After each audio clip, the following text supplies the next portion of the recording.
Está escrito no livro do profeta Isaías, capítulo 55, versículo 8, o seguinte: porque os meus pensamentos não são os vossos pensamentos, nem os vossos caminhos, os meus caminhos, diz o Senhor. Meu irmão, minha irmã, os israelitas não estavam compreendendo a própria história e alimentando expectativas irreais sobre Deus.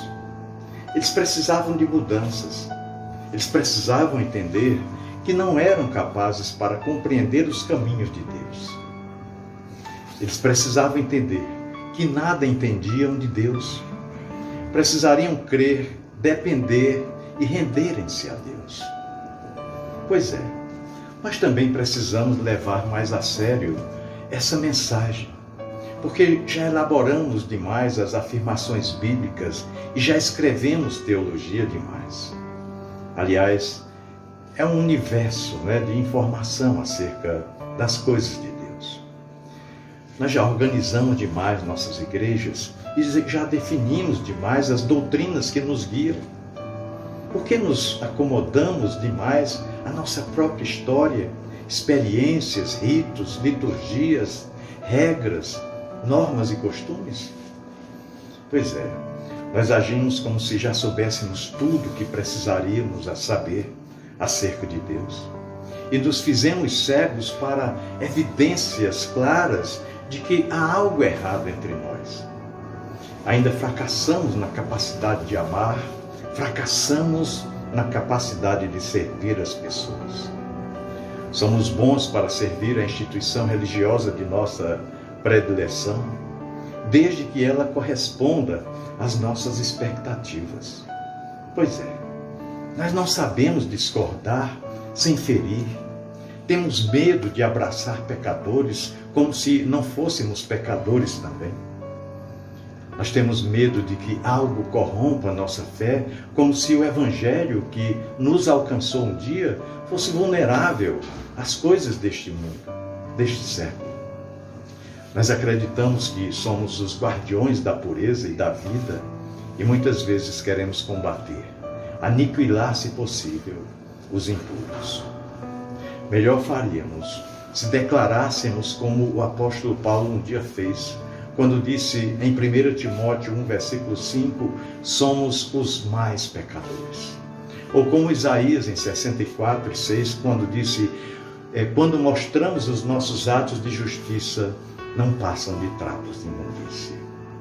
Nós confundimos Deus com o que pensamos a respeito dele. Mas ele não é o produto de nossos pensamentos, por mais sinceros que sejam, ou mais sagrados que os consideremos. Jesus, quando esteve aqui, escandalizou os religiosos de sua época, porque ele era uma contradição de suas próprias tradições e as sagradas expectativas que eles tinham. Os heróis de suas parábolas, das parábolas de Jesus, eram anti-heróis na visão dos religiosos. Eram pródigos, samaritanos, publicanos, pecadoras e pecadores. Todos eles representavam as atitudes e os corações adequados ao reino que ele veio anunciar. Quanto aos religiosos, eram os vilões e recebiam a sua dura reprovação como hipócritas, como sepulcros caiados. Será que realmente compreendemos o Evangelho? Será realmente que temos o temor de quem compreendeu que nada compreende a respeito do reino de Deus? Até quando amar nos parecerá pouco demais, enquanto que para Jesus era a base que sustentava tanto as palavras da lei quanto a dos profetas, ou seja, o fundamento da Bíblia Sagrada? Até quando?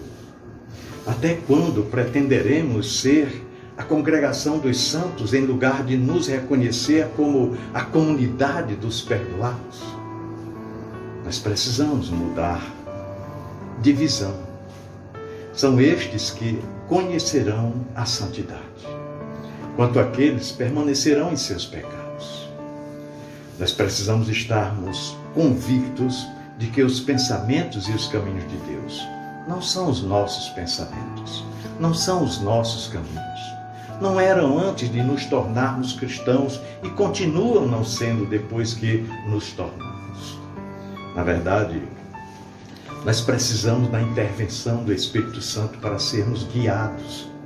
Mas enquanto o amor e a graça e a misericórdia de Deus não dominarem totalmente o nosso coração, nós não seremos ouvidos e nem teremos ouvidos e nem olhos para seguirmos pelo caminho do Evangelho que Jesus implantou aqui na terra. Nós precisamos ter o cuidado de não ignorarmos a nossa própria ignorância. Deus abençoe sua vida, meu querido irmão. Deus guarde e proteja de todo mal a sua família. Um abraço.